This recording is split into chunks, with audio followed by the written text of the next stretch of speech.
नमस्कार दोस्तों।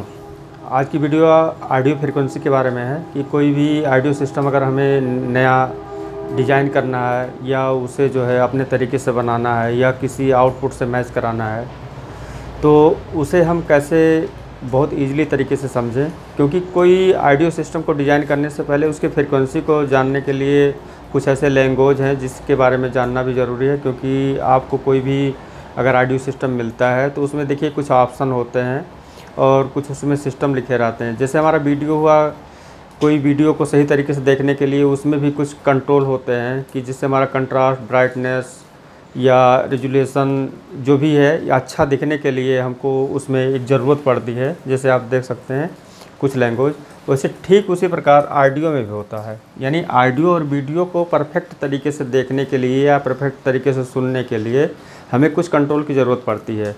और वो कुछ फ्रीक्वेंसी है जिसे आप उसे फ़िल्टर करेंगे, यानी ऑडियो सिस्टम में हम बता रहे हैं। ये तो वीडियो का आपको बताएं हैं कि वीडियो को भी देखने के लिए कुछ चीज़ें ज़रूरत पड़ती हैं, वो एक अलग टॉपिक है, एक अलग टॉपिक है। तो आज हम इसमें देखेंगे ऑडियो सिस्टम में हमारा एक बेस्ट ऑडियो सिस्टम बनाने के लिए कुछ लैंग्वेज हैं। जैसे हमारा देखिए साउंड क्वालिटी को लेकर है कि जैसे लाउडनेस हुआ लो हाई या फिल्टर लो हाई या पिच लो हाई या बास ट्रेबल, और इसमें low pass filter, high pass filter. एक चीज़ ज़रा सा सही कर दें, ये किसी ने इसमें ट्रेबल में ई है, ये हम स्पेलिंग पे थोड़ा मिस हो जाता है कहीं कहीं। तो ये बास ट्रेबल हुआ, low pass filter, high pass filter, sound vibration. यहाँ सबसे इम्पॉर्टेंट रोल होता है इस साउंड वाइब्रेशन का, जो आगे हम बताएंगे सर। और फिर हुआ mid, boost, equaliser, depth, surround, drum, occult. तो ये सब क्या है कि एक फ्रीक्वेंसी को हम जब फ़िल्टर करते हैं तो यानी ड्रम की फ्रीक्वेंसी अलग होती है, ओकल की फ्रीक्वेंसी अलग होती है, और सराउंड एक सिस्टम है। तो ये सब क्या है कि एक फ्रीक्वेंसी पे हमारा काम करता है। अब देखिए जैसे इस लैंग्वेज को आप समझेंगे और इसे जानेंगे, लो मीन्स कम, हाई मीन्स हाई मतलब ज़्यादा। तो अब पिच है, पिच मतलब किसी हाई फिल्टर को जब हम फिल्टरिंग करते हैं, यानी हाई फ्रीक्वेंसी को हम जब उसमें फ़िल्टर करके आगे को भेजते हैं ऑडियो आउटपुट में, तो वहाँ पे देखिए कुछ फ्रीक्वेंसियाँ हैं, उसे बैलेंस करने के लिए हमें एम्पलीफाई करने की ज़रूरत पड़ती है। क्योंकि जब हम उसमें फ़िल्टर करेंगे, अभी हम आगे आपको बताते हैं कि जैसे कोई ऑडियो सिस्टम है उसमें कई फ्रीक्वेंसियाँ मिक्स रहती हैं, यानी कंपोज रहती हैं, एक कम्पैक्ट तरीके से उसमें इनबिल्ट उसी में रहती हैं। लेकिन हमको जब अलग अलग इफ़ेक्ट सुनने होते हैं किसी फ्रीक्वेंसी को, या हाई चाहे लो, या हमारे जो और भी वाइब्रेशन है या ड्रम, तो ये सब में क्या है कि हमको एक अलग फ़िल्टर करना पड़ता है। फ़िल्टर करने के लिए क्या है कि हमें एक पीएफ कैपेसिटर की ज़रूरत पड़ती है। क्योंकि हमारा जो कैपेसिटर है या वो पीएफ है, तो इसके द्वारा हम जो है उसे फ़िल्टरिंग करते हैं। फ़िल्टरिंग करने के बाद उस फ्रीक्वेंसी को कंप्लीट तरीके से एम्पलीफाई करते हैं। एम्पलीफाई इसलिए करते हैं कि आगे आउटपुट में हो जाएगा तो उसकी कंप्लीट फ्रीक्वेंसी हमारी आउटपुट में बाहर निकल जाए, यानी हमको इफ़ेक्ट सुनाई दे, यानी वो फटे ना या किसी उसमें लो में दब के रह ना जाए। अभी हम आपको बताते हैं आगे। यहाँ पे इसलिए हम लिख दिए हैं, जब किसी ऑडियो सिग्नल में से फ्रीक्वेंसी को फ़िल्टर करने के लिए फ़िल्टर करते हैं तो उस फ्रीक्वेंसी को एम्पलीफाई भी करने की ज़रूरत पड़ती है, क्योंकि ये कमज़ोर फ्रीक्वेंसी आगे साउंड आउटपुट से सही तरीके से आउट हो सके। हम इसे मिटा देते हैं और फिर से हम आपको बताते हैं।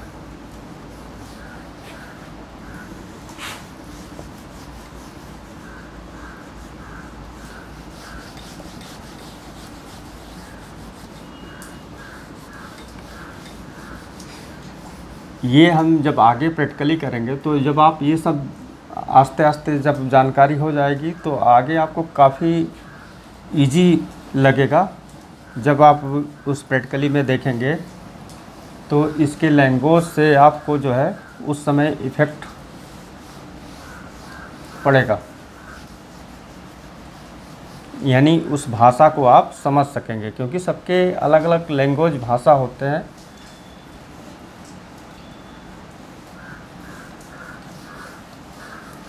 उसी के अकॉर्डिंग सारे काम।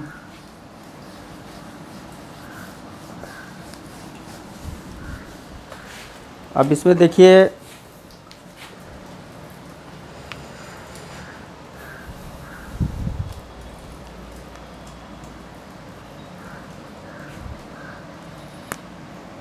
मान लीजिए ये साउंड फ्रीक्वेंसी है,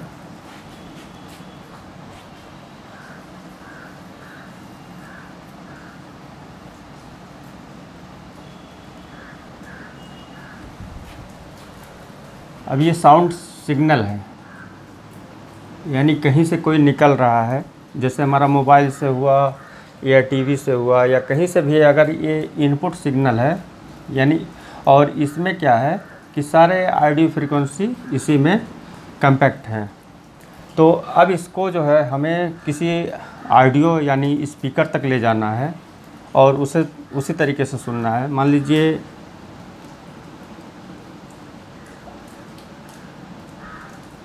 ये हो गया स्पीकर,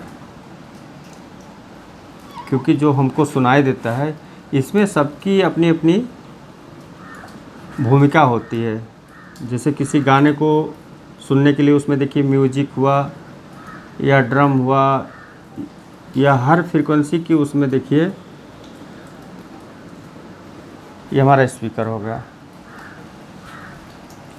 स्पीकर में सुनने के लिए एक ऑडियो एम्पलीफायर होता है। थोड़ा फास्ट बना रहे हैं, अभी हम आगे आपको जैसे जैसे टॉपिक बढ़ेगा इसमें स्पेशली जो इस समय लेटेस्ट डिज़ाइन है ऑडियो के, उसके बारे में हम बताएंगे।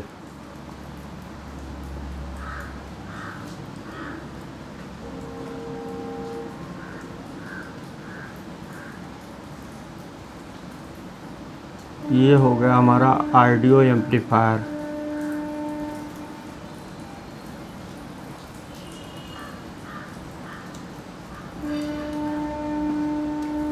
ये हो गया ऑडियो एम्पलीफायर। अब बीच में क्या है,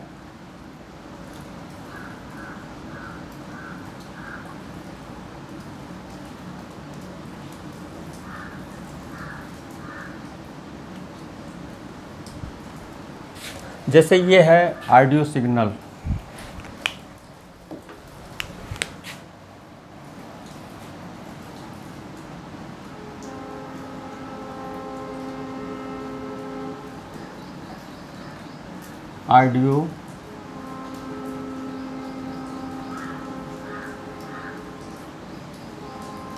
ऑडियो सिग्नल।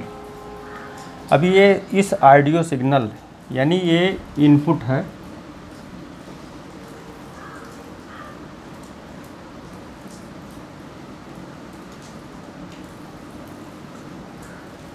ये इनपुट है।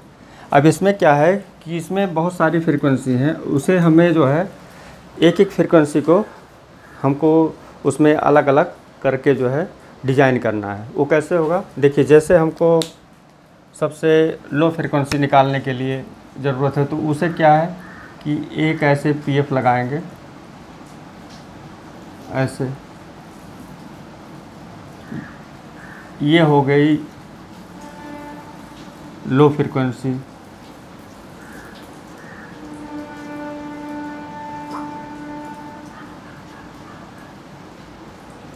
ये इतना लिख दे रहे हैं, लो फ्रीक्वेंसी हो गई। ये अभी एक सिंपल तरीके से बता रहे हैं।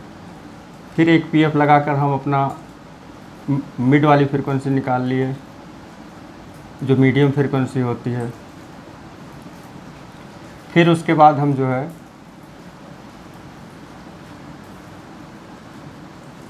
10 किलोहर्ट्ज़ निकाल लिए, जिसे बोलते हैं ओक्टल। फिर उसके बाद हम जो है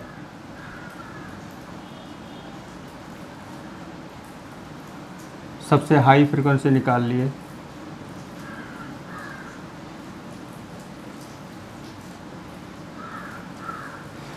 अब इसी तरीके से इसमें से सभी फ्रीक्वेंसी को अलग अलग निकालेंगे। मान लीजिए इसको निकालने के लिए हमें पीएफ की ज़रूरत लगी 005, ये, या हमको ज़रूरत लगा 001, यानी ये हमारा 502 हो गया, ये हमारा 102 हो गया। इसी तरीके से हम आगे आपको बताएंगे पीएफ जो हुआ। अब उसके बाद ऐसे से इसके वैल्यू को चेंज करेंगे, किसके, इसके फ्रीक्वेंसी को कलेक्ट करने के लिए, अरे बाईपास करने के लिए, फ़िल्टर करने के लिए इसके वैल्यू को, पीएफ के वैल्यू को हम चेंज करेंगे। और इसको आप देख सकते हैं डीएसओ से आप देखेंगे तो उतनी ही फ्रीक्वेंसियाँ उसमें जो है आपको दिखाई देगा जो इस कैपेसिटर से बाईपास होके इधर आ रही हैं, यानी यहाँ से यहाँ पे आ रही हैं, इसमें से निकल के।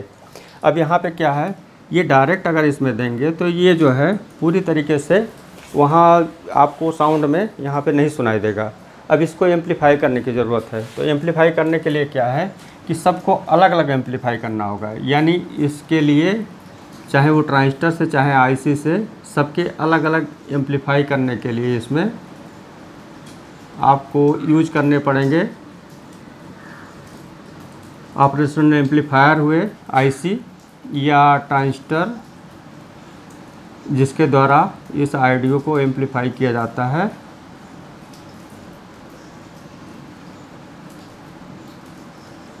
उसके बाद आप देखते होंगे जैसे यहाँ पे एक वेरिएबल रेजिस्टेंस यूज किया जाता है जिसे टोन कंट्रोल बोलते हैं। तो जैसे ये इन होता है यहाँ पे आके, तो और यहाँ से ये आउट होता है बीच से ये, और यहाँ पे जैसे देखिए वैल्यू में क्या होता है, यहाँ कम कर दिया जाता है। तो यहाँ से ये फ्रीक्वेंसी तो यही है, लेकिन कम या अधिक इस रेजिस्टेंस के द्वारा किया जाता है। तो सेम यही तरीका यहाँ पे भी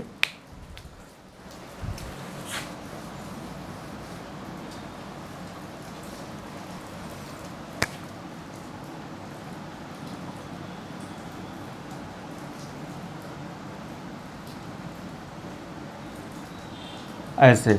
अब यहाँ पे एक कंट्रोल सर्किट बनाई जाएगी, चाहे वो इक्वलाइज़र हो या आपका टोन कंट्रोल हो, एक्टिव टोन कंट्रोल जिसे बोलते हैं। उसी तरीके से इसे एम्पलीफाई करके और कंट्रोलिंग करके इस ऑडियो एम्पलीफायर में जाएगा, उसके बाद स्पीकर से सुनाई देगा।